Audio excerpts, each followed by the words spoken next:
সন্ত্রাস মোকাবেলায় শুধু 11 দলের নয়, আমরা বাংলাদেশের আপামর ছাত্র জনতা সহ সকল গণতান্ত্রিক রাজনৈতিক সামাজিক শক্তিকে ঐক্যবদ্ধ হওয়ার আহ্বান জানাচ্ছি। কারণ গতকাল হবিগঞ্জ থেকে আজকে গোলাপগঞ্জ আমরা যা দেখছি যে সন্ত্রাসীদের অভয়ারণ্যে দেশকে আবারও নিয়ে যাওয়া হচ্ছে এবং সরকারের সন্ত্রাসী চরিত্র জাতির সামনে উন্মুক্ত হচ্ছে।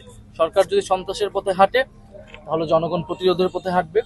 আমরা গোলাপগঞ্জে যাব, এখন আমরা দাঁড়াবো, দেখি কত সন্ত্রাসী আছে এই সরকারের, তারা কতটুকু প্রতিরোধ আমাদের করতে পারে, করবে।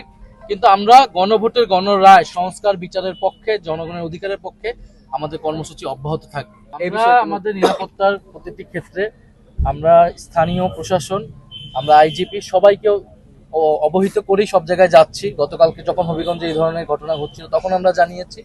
আজকে গোলাপগঞ্জে কিন্তু তারা বলেছিল সম্পূর্ণ কিছু হবে না, সম্পূর্ণ নিরাপত্তা থাকবে, সেখানেও গাড়িতে হামলা হয়েছে।